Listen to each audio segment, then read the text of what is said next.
Olá pessoal, tudo bom com vocês?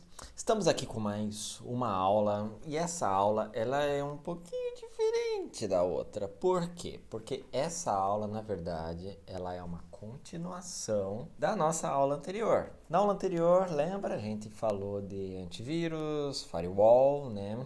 Todos esses equipamentos e aplicativos voltados para a segurança na internet, a segurança no computador, a segurança na hora de você instalar um aplicativo, né, para evitar a instalação acidental de vírus, para evitar invasão de hackers ou roubo de informações através dos bloqueios dos firewalls, né? Lembra? Antivírus, firewall. Tudo isso daí a gente viu na última aula, porém algumas coisas a mais de segurança, um pouquinho mais avançados. Acabei deixando aqui agora para essa parte 2. Essa parte 2 ela é bem rápida, ela vai ser mais rápida do que a nossa última parte, tá? Mas eu não poderia terminar a nossa aula sobre segurança sem citar essas outras, vamos dizer assim, duas pontas. A primeira ponta a gente vai falar de phishing. E a nossa segunda parte a gente vai falar de, vamos chamar de computadores intermediários. São máquinas que ficam entre você e a internet, servindo de ponte para a tua conexão com a internet. Eu já vou explicar como que isso funciona e do que se trata daqui a pouco. Primeiro vamos falar de phishing. Phishing é uma palavra que, apesar de ser escrita com PH no termo da informática, ela é derivada da palavra fishing, que é derivada de peixe, que é simplesmente pesca. Sim, phishing com F é pesca. E o phishing da computação é mais ou menos parecido. Vocês já vão entender e certamente vocês já se depararam com algumas coisas que são phishing, mas vocês não sabiam. Phishing são sites ou aplicativos que fingem ser aplicativos verdadeiros com o objetivo de roubar as tuas informações. Por exemplo, você abriu o site do Facebook ou pensou ser o site do Facebook verdadeiro, mas na verdade era uma imitação. Você foi lá, colocou teu e-mail, colocou tua senha, achando que ia acessar o Facebook verdadeiro, mas na verdade aquele site era falso. Você mandou o teu e-mail e senha para alguém, perdeu tudo. Mesma coisa é bastante comum, por incrível que pareça, site de banco. Vocês já receberam algum e-mail ou mensagem fingindo ser uma empresa verdadeira? Limpe aqui o seu nome. Ou então, Compre o iPhone por apenas R$ 200. R$ 200. são sites falsos? Uma pessoa pode ser enganada por essas mensagens, ela vai acabar acessando um site falso, pensando ser um site verdadeiro, inserindo as informações e aquelas informações elas vão ser roubadas. Eu dei o exemplo do Facebook, mas vamos dar mais um exemplo. Imagine que você recebe uma mensagem falsa falando que você está com problemas no banco. Mas lembre-se que essas mensagens elas são disparadas para todo mundo. Por exemplo, eu tenho uma conta bancária, então eu posso receber essa mensagem dizendo que eu fui negativado no SPC.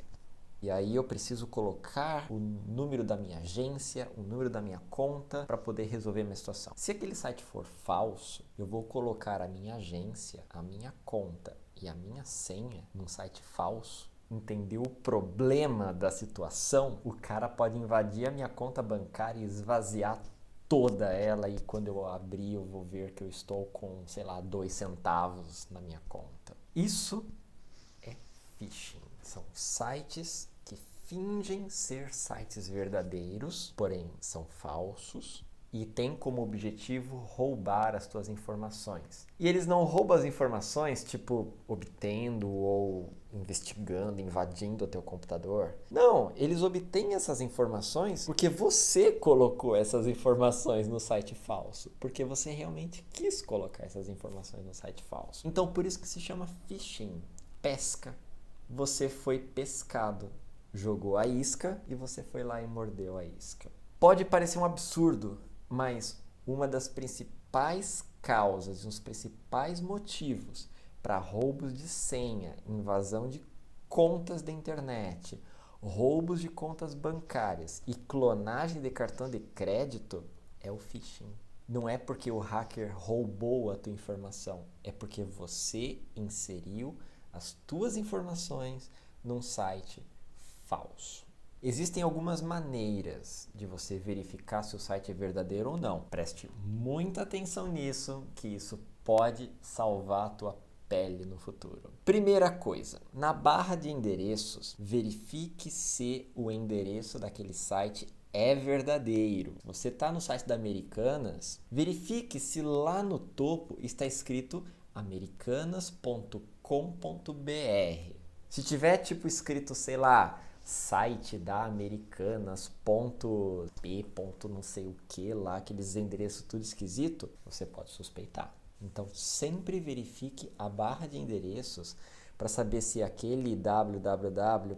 não sei o que lá bate com o site original que você está querendo acessar. Se você tiver dúvidas sobre qual é o endereço do site original, vai no Google, digita o nome da loja e veja se aquele endereço é o verdadeiro. Segundo, o que você pode fazer para verificar se o site é verdadeiro ou não? Do lado do endereço você vai ver um símbolozinho de cadeado. A existência daquele cadeado indica que todas as informações que você digita naquele site são criptografadas. Isso já torna o site mais confiável. Sites verdadeiros costumam ter conexões criptografadas. Porém, apenas o cadeado não é significado de um site verdadeiro. Você vê o cadeado e também vê se o endereço do site bate com o site original. E você pode verificar o site original entrando no Google. Tudo bem?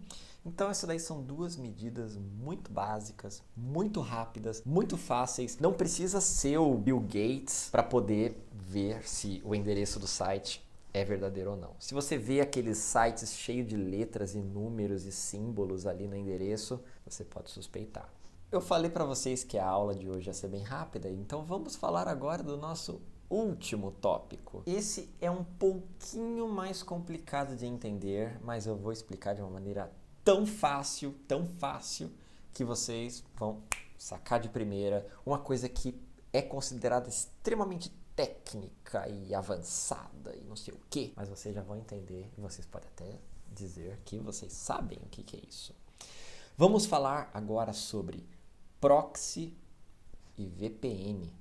Tá, um é o nome em inglês e o outro é uma sigla, não diz nada com nada. Vamos falar primeiro sobre proxy. Na verdade, antes da gente falar sobre proxy, vamos lembrar daquela nossa aula de história da internet? Lembra o que são endereços IP, que são aquela sequência de números que identificam o computador na internet? Todo computador conectado na internet recebe aquele endereço. Lembra dessa aula? Se você não lembra dessa aula, vamos lá na nossa aula número 2 sobre história da internet. Lá eu explico o que são endereços IP, tá bom? Você se conectou com a internet e o teu computador recebeu um endereço IP. Quando você acessa um site da internet, aquele site sabe qual é o seu IP, porque são endereços. Tipo, você vai acessar um servidor, você se identifica para poder obter as informações daquele servidor. Tem uma informação muito interessante nos IPs. Através dos números IP, eu consigo saber de qual país você é, de qual estado você é e de qual cidade você é. Pode ser que eu não consiga identificar você individualmente, porém eu consigo saber aonde você está, às vezes até em que bairro da cidade você está pelo teu endereço IP. Por quê? Determinada sequência de números pertence a um país. Uma outra sequência de números indica um estado ou uma região dentro daquele país. Uma outra sequência de números identifica qual que é a cidade, qual que é a localidade, qual que é o ponto de acesso ali no mapa onde você está. E aí, por fim, o último número identifica os vários computadores ali daquela região. Isso é uma maneira de te identificar. Inclusive, é desse jeito que alguns sites identificam qual que é o idioma que você está acessando. Por exemplo, você acessou lá o site do Google, ele aparece em português. Por quê? Porque o Google sabe que você está acessando do Brasil. Como? pelo seu endereço do computador. Experimente colocar, de algum jeito, eu já vou te mostrar como, um IP da Holanda. Se você acessar o Google, você vai ver o site do Google em holandês, automaticamente. Porque o Google, através do teu IP, ele consegue saber onde você está.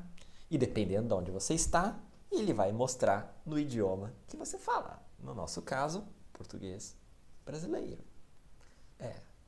Ok, então a gente já viu o básico. Todos os computadores recebem um número. Todo site que você acessa consegue ler esse número e saber aonde você está.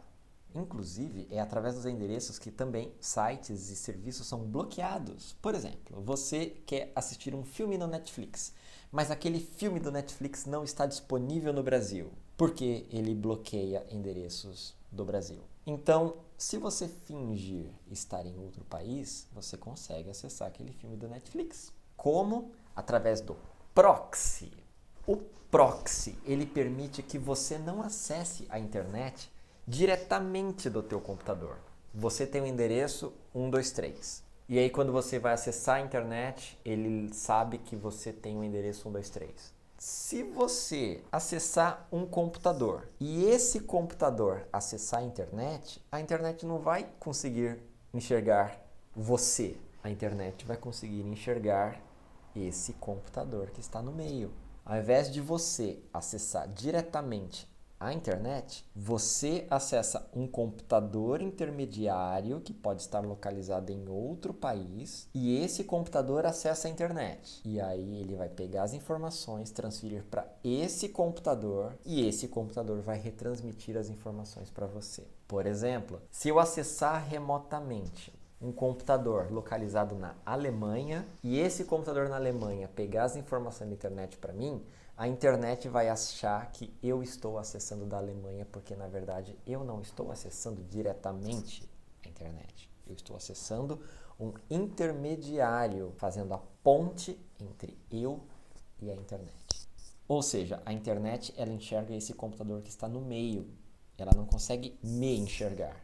Eu estou invisível para a internet. Isso aumenta muito a segurança dos meus acessos da internet. Primeiro, a internet não consegue me enxergar. Ela consegue enxergar somente esse computador intermediário. Ou seja, tecnicamente, eu estou invisível para a internet. E segundo ponto, eu consigo eliminar certos bloqueios de países simplesmente fingindo estar em outro país. Por exemplo, eu quero assistir um filme do Netflix que não está disponível no Brasil, mas está disponível na Inglaterra. Eu acesso um computador da Inglaterra e uso esse computador da Inglaterra para poder pegar o filme para mim.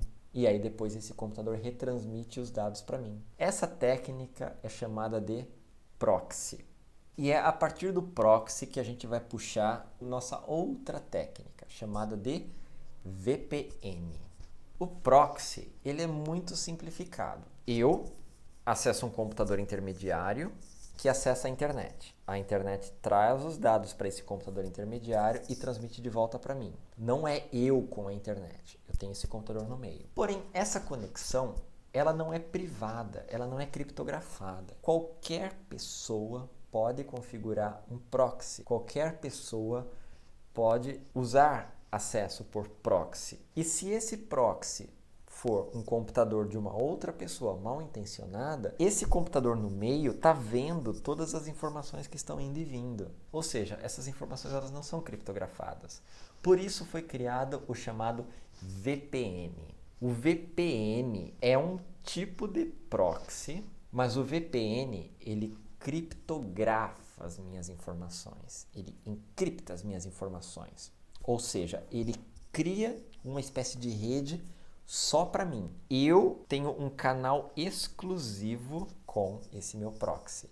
E esse meu proxy tem um canal exclusivo com a internet. Ou seja, se tiver mais gente acessando esse proxy, um não consegue ver as informações do outro. Por isso chamamos de VPN, Virtual Private Network, ou rede virtual privada. Porque ela é uma rede, ele cria uma espécie de túnel, uma espécie de canal particular para você. Porém, VPN e proxy funcionam basicamente da mesma forma. Você usa um computador intermediário como se fosse uma espécie de informante. Você mandar o informante, ninguém vai saber quem que é você, né? Então, a aula de hoje ela foi bem rápida. A gente falou de phishing, a gente falou de proxy e a gente falou de VPN, que são aí uns três artifícios um pouquinho mais avançados sobre segurança na internet. Por favor, gente, não compartilhem senhas com outras pessoas. Não mande a senha do Free Fire pro amiguinho, porque o seu amiguinho pode passar a senha para uma outra pessoa sem você saber. Tome muito cuidado com e-mail, com as informações que vocês postam na internet. Tome muito cuidado com os links que vocês clicam na internet. Toma cuidado com site falso, tá? Entrar na internet, colocar login e senha em site falso, porque você vai se dar muito mal. Obrigado pela presença virtual de vocês. Então, forte abraço para todos vocês e até a próxima.